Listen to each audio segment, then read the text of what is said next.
नमस्कार. स्वामीप्रसाद किचनमध्ये आपलं मनःपूर्वक स्वागत आहे. आंब्याचं सीझन संपल्यानंतर तुम्हाला जर आमरस, आम्रखंड, आम्रकुल्फी, आंब्याची लस्सी, आंब्याचं मिल्कशेक किंवा गणपतीच्या सीझनमध्ये तुम्हाला आंब्याचे मोदक करायचे असतील, असे अनेक आंब्यापासून पदार्थ केले जातात. आंब्याचा शिरा आहे. तर असे पदार्थ तुम्ही आंब्याचं सीझन पण संपल्यानंतर तुम्ही करू शकता.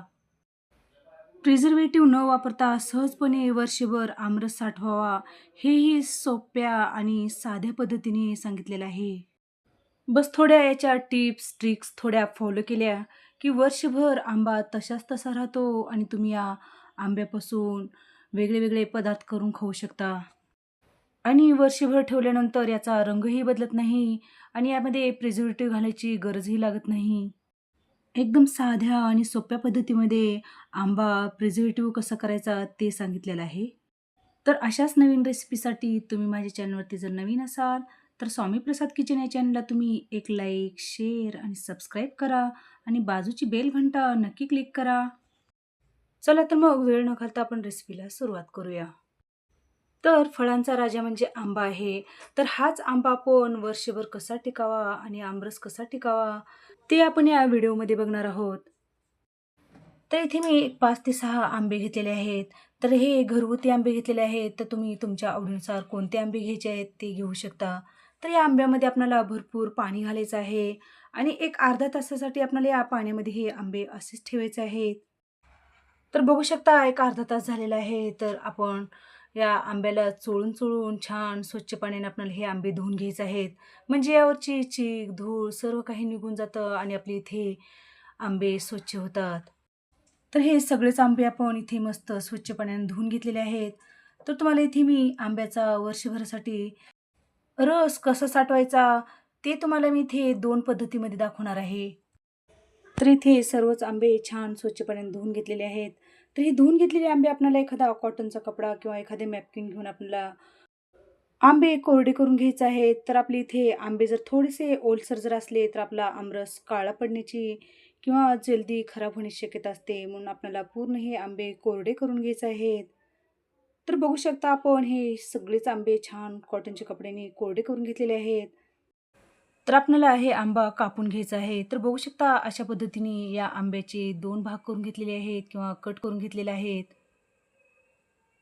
तर या आंब्याच्या फोडीमधला आपल्याला गर काढून घ्यायचा आहे.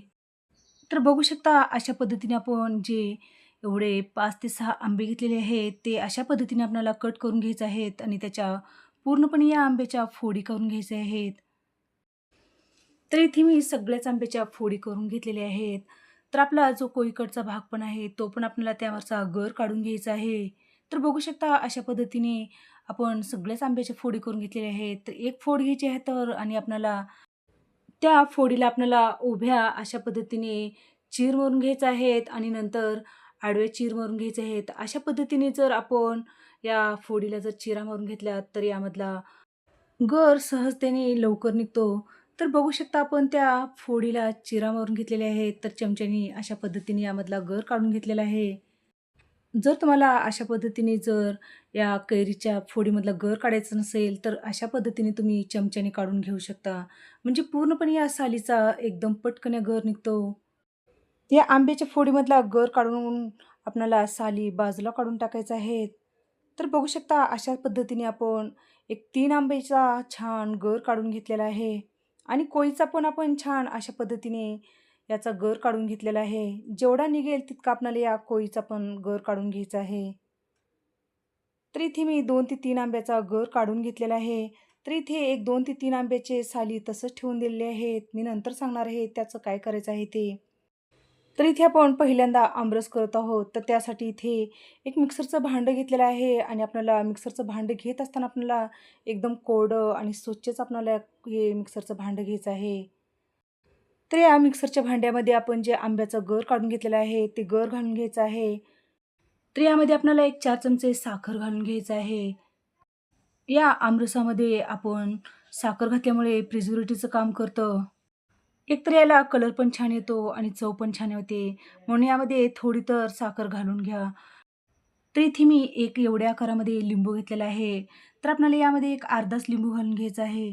फार जास्त तुम्ही यामध्ये लिंबू घातलात तर आपल्याला या आमरसामध्ये लिंबाचा स्वाद येतो, म्हणून आपल्याला यामध्ये अर्धाच लिंबू घालून घ्यायचा आहे.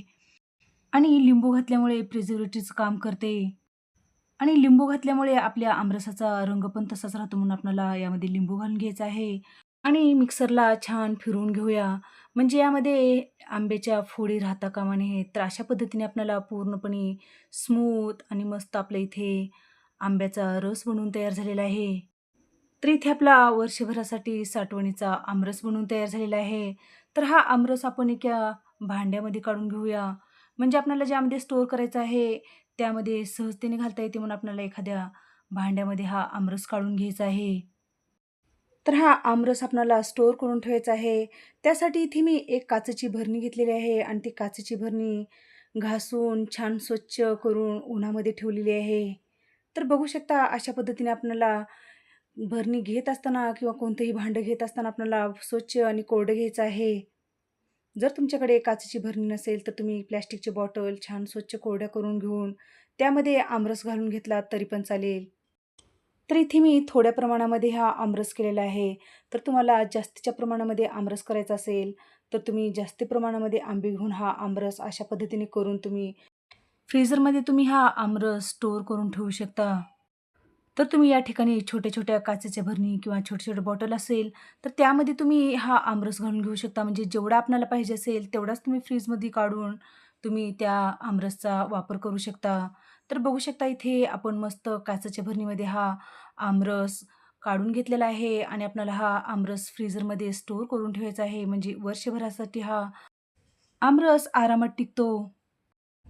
तर इथे आपण जे उरलेल्या 3 फोडी आहेत, ते इथे मी तुम्हाला सांगणार आहे काय करायचं. तर अशा पद्धतीने आपल्याला फोडी हातावरती घ्यायच्या आहेत आणि मधून आपल्याला चीर मारायचा आहे आणि आपल्याला यामधला आंब्याच्या फोडीचा गर काढून घ्यायचा आहे. असं आंब्याच्या चाकूने कट करून फोडी काढलात ना आणि चमच्याने त्याच्या सहजतेने आपल्या या आंब्याच्या फोडीचा किंवा या सालीचा गर निघतो आणि छान फोडी निघतात. तर बघू शकता आपण आंब्याच्या सालीमधल्या अशा पद्धतीने आपण फोडी काढून घेतलेल्या आहेत. तर उरलेले आपले सगळ्याच आंब्याच्या फोडीमधला अशा पद्धतीने गर काढून घ्यायचा आहेत आणि त्याच्या छान फोडी करून घ्यायच्या आहेत. तर बघू शकता आपले इथे तिन्ही पण आंब्याचे छान छोट्या-छोट्या फोडी करून घेतलेल्या आहेत किंवा छान चंक्स करून घेतलेले आहेत. तर किती सुंदर झालेले आहेत ना हे आंब्याच्या फोडी. तर या आंब्याच्या फोडीमध्ये आपल्याला 1-2 चमचे साखर घालून घ्यायचं आहे. तर आमरसामध्ये आपण ज्या पद्धतीने साखर आणि लिंबू घातलं होतं ना, त्याच पद्धतीने आपल्याला या फोडीमध्ये आपल्याला साखर आणि लिंबू घालायचं आहे. तर इथे 1-2 चमचे मी इथे साखर घालून घेतलेला आहे आणि यामध्ये अर्धा लिंबू आपल्याला या आंब्याच्या फोडीमध्ये पिळून घ्यायचा आहे. साखर आणि लिंबाचा रस घालून आपल्याला हलक्या हाताने यामध्ये छान मिक्स करून घ्यायचं आहे. मिक्स करत असताना आपल्याला हलक्याच हाताने करायचं आहे, फार जास्त जोरजोराने करायचं नाही. म्हणजे काय होईल, या आंब्याच्या फोडीचा आपला रस बनेल, म्हणून आपल्याला हलक्या हातानेच आपल्याला यामध्ये चमच्याने छान मिक्स करून घ्यायचं आहे. तर इथे आपलं छान व्यवस्थित छान मिक्स झालेलं आहे. तर हे कोणतेही भांड्यामध्ये किंवा डब्यामध्ये भरत असताना छान मिक्स करून घ्यायचं आहे. तर हे आंब्याच्या फोडी भरण्यासाठी इथे काचेचे छोटे-छोटे डब्बे घेतलेले आहेत. काचेचे डबे घेण्यापेक्षा या ठिकाणी तुम्ही प्लास्टिकचे डबे घेतलात तरी पण चालेल. तर हे काचेचे डबे छान घासून, स्वच्छ पाण्याने धुवून आणि त्याला छान कोरडे करून घेतलेले आहेत. तर या काचेच्या भरणीमध्ये आपल्याला आपण जे आंब्याची फोडी केलेली आहे, ते फोडी घालून घ्यायचे आहेत. कधीही आंब्याच्या फोडी किंवा आमरस घालत असताना छोटे डबे किंवा छोटे काचेच्या बॉटल घ्यायचे आहेत. म्हणजे आपल्याला ज्यावेळेस आपण आमरस फ्रीझरमधून काढतो ना, त्यावेळेस आपल्याला जेवढा पाहिजे तेवढाच आपण आमरस किंवा आंब्याची फोडी आपल्याला वापरण्यासाठी घेऊ शकतो. जर तुम्ही एकदाच मोठ्या भांड्यात ठेवलात आणि ते काढ-घाल केलात, तर आपला आमरस आणि आंब्याच्या फोडी आपल्या खराब होण्याच्या किंवा वास येण्याची शक्यता असते. म्हणून आपल्याला छोट्या भांड्यामध्येच आपल्याला आंब्याच्या फोडी किंवा आमरस घालून घ्यायचं आहे. तर बघू शकता इथे मी छोटे-छोटे काचेचे डब्बे घेतलेले आहेत आणि त्यामध्ये हे आंब्याच्या फोडी घालून घेतलेल्या आहेत. तर तुम्ही वेगळ्या-वेगळ्या डब्यामध्ये किंवा वेगळ्या-वेगळ्या बॉटल्समध्ये तुम्ही हा आमरस किंवा आंब्याच्या फोडी घालून घेऊ शकता आणि तुम्हाला जेव्हा पाहिजे तेव्हा तुम्ही हा आमरस काढून त्याचा वापर करू शकता. तर हा आमरस वर्षभर आरामात टिकतो. तर या तुम्ही टिप्स जर वापरलात तर वर्षभर मस्त आरामात हा आमरस टिकतो. तर छोट्या-छोट्या बॉटल्समध्ये किंवा डब्यामध्ये हा आमरस घालून जेवढा पाहिजे तेवढाच तुम्ही वापरू शकता. एकदा जर तुम्ही फ्रीझरमधून रस काढला, तर ते परत तुम्ही फ्रीझरमध्ये रस ठेवायचा नाही. म्हणून छोट्या-छोट्या भांड्यामध्येच तुम्हाला हा आमरस घालून ठेवायचा आहे आणि तेवढाच आपणाला आमरसाचा वापर करायचा आहे. फ्रीझरमधून काढलेला रस जर पुन्हा नंतर फ्रीजमध्ये ठेवला, तर तो काळा पडू शकतो किंवा त्याचा रंग बदलतो. म्हणून जेवढा पाहिजे तेवढाच आपल्याला आमरस फ्रीझरमधून बाहेर काढायचा आहे. तर तुम्ही पण अशा पद्धतीने वर्षभरासाठी आंबा प्रिझर्व्ह करून ठेवा किंवा साठवून ठेवा. तर आपल्याला हे सगळे डब्बे फ्रीझरमध्ये ठेवायचे आहेत. तर तुम्हाला आजची रेसिपी कशी वाटली? नक्की एक कमेंट करा. तर अशाच नवीन-नवीन रेसिपीसाठी तुम्ही माझ्या चॅनलवरती जर नवीन असाल, तर स्वामी प्रसाद किचन या चॅनलला तुम्ही एक लाईक, शेअर आणि सबस्क्राईब करा आणि बाजूची बेल घंटा नक्की क्लिक करा. चला तर मग भेटू अशाच नवीन रेसिपीसोबत. धन्यवाद.